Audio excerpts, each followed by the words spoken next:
అప్పుల బాధలు వెంటాడుతున్నాయా? అయితే 6 JVR వారి జాతిరత్నాలు ధరించండి. నమస్తే, వెల్కమ్ టు మనం టీవీ. నేను యాంకర్ సిరి. ఎట్టకేలకు నీట్ ప్రొటెస్ట్కి సంబంధించి ప్రధాని మోడీ గారు అయితే రెస్పాండ్ అవ్వడం జరిగింది. నిన్న అర్ధరాత్రి ఒక వీడియోనైతే రిలీజ్ చేయడం జరిగింది. సో దీంట్లో ఏం మాట్లాడారు, ఏమేం పాయింట్స్ ఉన్నాయి అనేది ఒక్కసారి చూద్దాము. సో ఫస్ట్ ఆఫ్ ఆల్ మనం వీడియో చూద్దాం ఏం మాట్లాడారు అనేది. फ्रेंड्स, मैं जानता हूं कि पेपर लीक ये कोई मामूली विषय नहीं है।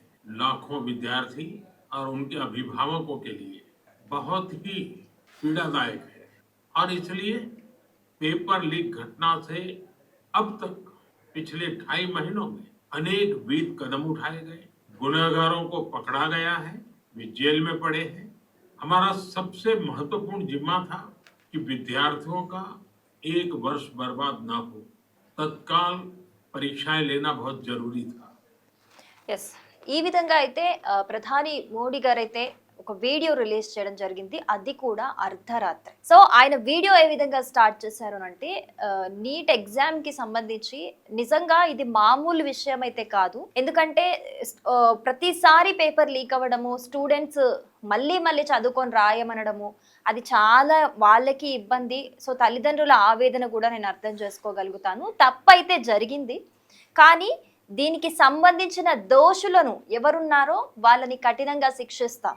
అలాగే ఈ రోజు కేబినెట్ సమావేశంలో కొన్ని కీలక నిర్ణయాలు కూడా తీసుకోబోతున్నాము అని చెప్పారు. ఇంకొకటి ఏంటి అని అంటే, ఈ నీట్ ఎగ్జామ్ కి సంబంధించిన రూల్స్ అండ్ రెగ్యులేషన్స్ ఏవి ఉన్నాయో వాటిని ఇంకా స్ట్రిక్ట్ వేలో తీసుకొచ్చి కొన్ని సంస్కరణలు మోడిఫై చేసి ఈసారి ఇలాంటి ఘటనలు ఏవి జరగకుండా కూడా ఒక బిల్ పాస్ చేస్తాము. అది కూడా సోమవారం రోజు ఈ బిల్ అయితే మేము పార్లమెంట్లో ప్రవేశపెడతాము అని కూడా మోడీ గారు చెప్పినట్టు తెలుస్తుంది ఈ వీడియోలో. సో ఇంకొక మెయిన్ ఇంపార్టెంట్ థింగ్ ఏంటి అని అంటే, ఏం చెప్పారు అని అంటే, ఇప్పుడు జరిగిన విషయం అయితే మామూలు విషయం అయితే కాదు. సో దీనికి సంబంధించిన వ్యక్తులు ఎవరిని వదిలిపెట్టేది లేదు అని ఈ వీడియోలో ఆయన మాట్లాడడం జరిగింది. సో ఇక్కడ 2 పాయింట్స్ ఉన్నాయి. వదిలిపెట్టేది లేదు దీనికి సంబంధించిన వాళ్ళను అని అంటే, సరే, ఒకటి నీట్ ఎగ్జామ్కి సంబంధించి ఏవైతే లీక్స్ జరిగాయో, ఏదైతే ఫ్రాడ్ జరిగిందో దానికి సంబంధించిన వ్యక్తులను ఎవరిని వదిలిపెట్టం, ఖచ్చితంగా వాళ్ళకి కఠిన శిక్షలు అనేది విధిస్తామనేది ఒకటి. పాయింట్ నెంబర్ 2, నీట్ ప్రొటెస్ట్కి సంబంధించి చాలా మంది అంటే జెన్యూన్ స్టూడెంట్స్ జెన్యూన్ ప్రొటెస్ట్ గురించి కాదు మాట్లాడుతుంది. కొంతమంది దేశ విద్రోహులు, మతానికి సంబంధించి ప్రాంతానికి సంబంధించి విద్వేషాలను చెలరేపిన వాళ్ళు ఉన్నారు కదా, ఎవరైతే నీట్ ప్రొటెస్ట్ అనే ఒక రీజన్ పెట్టుకొని దేశం గురించి, ప్రాంతం గురించి, కాశ్మీర్ గురించి,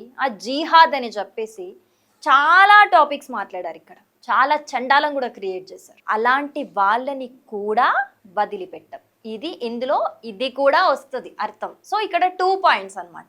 ఎందుకు నేను ఇది మళ్ళీ స్ట్రెస్ చేసి చెప్తున్నానంటే, అది మనం తర్వాత నెక్స్ట్ మాట్లాడుకుందాం దాని గురించి కూడా.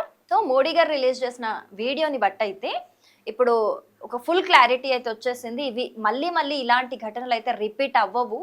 మేము అలాంటి ఒక స్ట్రిక్ట్ యాక్షన్ తీసుకోవడానికి అయితే రెడీగా ఉన్నాము. దీనికి సంబంధించిన ఒక బిల్ కూడా మండే రోజు కూడా మేము ప్రవేశపెడతాము, బిల్ పాస్ చేస్తాం అన్నట్టుగా ఆయన వీడియోలో చెప్పడం అయితే జరిగింది. అండ్ ఈ రోజు పార్లమెంట్ సమావేశాల్లో కూడా, క్యాబినెట్ మీటింగ్స్లో కూడా కొన్ని స్ట్రిక్ట్ యాక్షన్స్ తీసుకుంటాము అని కూడా ఆ వీడియోలో ఉండడం జరిగింది అనమాట. సో తల్లిదండ్రులందరినీ, స్టూడెంట్స్ అందరినీ కూడా దీనికి కోఆపరేట్ చేయాల్సిందిగా, వాళ్ళు ఎవరిను అంటే స్టూడెంట్స్ యొక్క బాధ్యత ఏదైతే ఉందో వాళ్ళని ఏ విధంగా ట్రీట్ చేయాలి, స్టూడెంట్స్ యొక్క బాధ్యత మనందరి మీద కూడా ఉంది అనే విధంగా అయితే ఆయన మాట్లాడడం జరిగింది. సో నిజంగా ఇది ఒక గుడ్ న్యూస్ అని చెప్పాలి. స్టూడెంట్స్ అందరికీ కూడా ఇంత ప్రొటెస్ట్ చేశారు. నేను జెన్యూన్ స్టూడెంట్స్ గురించి మాత్రమే మాట్లాడుతున్నాను. చాలా కష్టపడ్డారు, నిజంగా చాలా కష్టపడ్డారు. గవర్నమెంట్ని తప్పు జరిగితే క్వశ్చన్ చేయాలి, ఆ హక్కు మనందరి మీద ఉంటుంది, ఖచ్చితంగా ఉంటుంది. కానీ దాన్ని ఆసరాగా చేసుకొని కొంతమంది స్టూడెంట్స్ని ఈ ప్రొటెస్ట్లో పక్కదారి పట్టించే యత్నం జరిగింది. సో దాని గురించి నేను ఇందులో మాట్లాడుతున్నాను. సో ఎందుకు ఇంత స్ట్రెస్ చేసి మాట్లాడుతున్నాను అనేది ఇప్పుడు ఒక వీడియో చూద్దాము.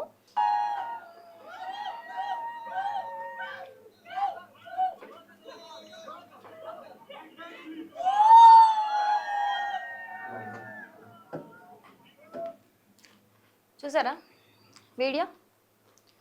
వీళ్ళ స్టూడెంట్స్, వీళ్ళని స్టూడెంట్స్ అంటారా? వీళ్ళని ఎవరైనా స్టూడెంట్స్ అంటారా? వీళ్ళ స్టూడెంట్స్ అంటే ఇలా ఉంటుందా స్టూడెంట్స్ బిహేవియర్ ఎక్కడైనా? అంటే కాలేజ్ బ్యాగ్ వేసుకోగానే స్టూడెంట్స్ అయిపోతారు అందరు కూడా? ఏంటి బిహేవియర్? సరే, నీట్ ఎగ్జామ్కి సంబంధించి సఫర్ అవుతున్నారు, తప్పు జరిగింది, దాని మీద రియాక్ట్ అవ్వాల్సిన బాధ్యత గవర్నమెంట్ మీద ఉంది. ఓకే, మీరు దానికి ఒక ప్రొటెస్ట్ చేస్తున్నారు, కానీ ఏ విధంగా? ఈ విధంగానా ప్రొటెస్ట్ చేయాల్సింది? ఈ విధంగానా? ఇంత దారుణంగా?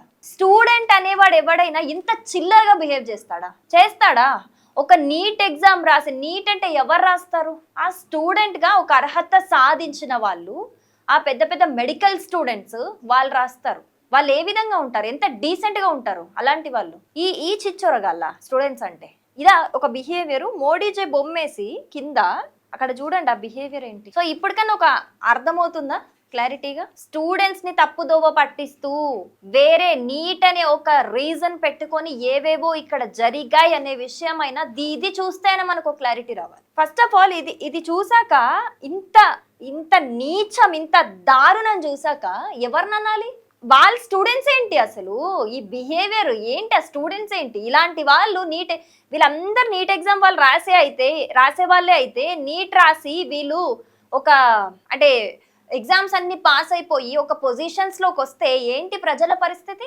ఇలాంటి వాళ్ళు ఫస్ట్ ఆఫ్ ఆల్ ఇలాంటి బిహేవియర్ ఉన్న వాళ్ళు స్టూడెంట్సే కాదు. స్టూడెంట్స్ ఇలా బిహేవ్ చేయరు. ఎందుకు అనంటే స్టూడెంట్స్ ఎగ్జామ్స్ రాసి చదివి ఎందుకు ఇలా జరుగుతోంది మా విషయంలో అని ఒక బాధతోని వాళ్ళు క్వశ్చన్ చేస్తున్నారు గవర్నమెంట్. సో వాళ్ళకి వాల్యూస్ ఉంటాయి, ఎథిక్స్ ఉంటాయి, ఎవరిని ఎలా క్వశ్చన్ చేయాలో వాళ్ళకి తెలుసు. స్టూడెంట్ అంటే వాళ్ళు, ఇలాంటి వాళ్ళు కాదు స్టూడెంట్స్ అంటే. ఇప్పుడు ఇది చూసాక ఎవరిని అనాలి? వాళ్ళ పేరెంట్స్ని అనాలి. ఏంటా పెంచడం ఏంటి? ఇదా ప్రభుత్వాన్ని క్వశ్చన్ చేయడం అంటే? సరే, ఎవరికైనా సరే ప్రభుత్వాన్ని ఎక్కడైనా అన్యాయం జరిగితే క్వశ్చన్ చేసే రైట్ ఉంటుంది, కానీ ఈ విధంగానా? ఇంత దారుణంగానా? దేనికైనా ఒక లిమిట్ ఉంటుంది కదా. నువ్వు అడిగే పద్ధతిలో అడిగితే, నువ్వు అడిగే పద్ధతి బాగుంటే అక్కడి నుంచి వచ్చే సమాధానం కూడా పద్ధతిగానే ఉంటుంది. కానీ నువ్వు అడిగే పద్ధతి ఏ విధంగా ఉంటే దాని రియాక్షన్ ఫర్దర్గా ఇంకోలా ఉంటుంది, ఖచ్చితంగా ఉంటుంది, ఉండి తీరాల్సిందే. ఇప్పుడు ఏదైతే మనం మాట్లాడుకున్నామో, మోడీ గారు అన్నారో ఎవరిని వదిలిపెట్టమని చెప్పేసి, సో ఈ నీట్ ఎగ్జామ్కి సంబంధించి ఎవరైతే లీక్స్ చేశారో, ఫ్రాడ్ చేశారో వాళ్ళందరికీ కూడా ఖచ్చితంగా ఎన్కౌంటర్ చేయాల్సిందే. వాళ్ళందరూ తప్పే లేదు. ఎందుకంటే కొన్ని వేల మంది స్టూడెంట్స్ ఆవేదన, వేల మంది కాదు లక్షల మంది స్టూడెంట్స్ ఆవేదన అది. ఎస్, వాళ్ళకి ఖచ్చితంగా ఉరి శిక్ష పడాల్సిందే, ఎన్కౌంటర్ చేయాల్సిందే వాళ్ళని, డౌటే లేదు అందులో. వాళ్ళతో పాటు ఇలాంటి వాళ్ళకు కూడా పడాల్సిందే, ఖచ్చితంగా ఇలాంటి వాళ్ళకు పడాల్సిందే. ఎందుకు అనంటే ఇది చూసి రేపు ఇంకొకడు తయారవ్వడం ఏంటి గ్యారంటీ? గవర్నమెంట్ క్వశ్చన్ చేసే పద్ధతి ఇదా? ఇది చూసి మంచి వాళ్ళు కూడా చెడైపోయే అవకాశం ఉంది కదా. ఏంటా ప్రొటెస్ట్? దాన్ని ఒక ప్రొటెస్ట్ అంటారా? దాన్ని ఒక క్వశ్చన్ చేయడం అంటారా? ఏంటి దరిద్రం? కాకపోతే ఎవరైనా సపోర్ట్ చేస్తారా ఇలాంటి దానికి? నేను చెప్తుంది ఏంటంటే జెన్యూన్ స్టూడెంట్ కి సపోర్ట్ చేయాలి. ఇక్కడ గవర్నమెంట్ ని క్వశ్చన్ చేసే అంశం ఏదైతే ఉందో అది జెన్యూన్, క్వశ్చన్ చేసే ప్రొటెస్ట్ అనేది జెన్యూన్. దాన్ని చాలా గంజాయి మొక్కలు ఇలా కలుషితం చేస్తున్నాయి. దాన్ని గమనించాల్సిన బాధ్యత మనందరి మీద ఉంది. At the same time students ఏ విధంగా ఉన్నారు, వాళ్ళకి అన్యాయం జరగకుండా చూసుకోవాల్సిన బాధ్యత కూడా మనందరి మీద ఉంది. సో ఎట్టకేలకు దీనికైతే ఒక సొల్యూషన్ దొరికిందని అనిపిస్తుంది. కానీ దోషులను ఏ విధంగా ఎన్కౌంటర్ చెయ్యాలో వీళ్ళకు కూడా అలాగే పడాలి. అయితేనే నెక్స్ట్ గవర్నమెంట్ని ఏ విధంగా క్వశ్చన్ చెయ్యాలి అనే దాని మీద కూడా జనాలకి ఒక క్లారిటీ వస్తుంది. సో దీని మీద మీ ఒపీనియన్ ఏంటి అనేది తప్పకుండా కమెంట్ చేయండి.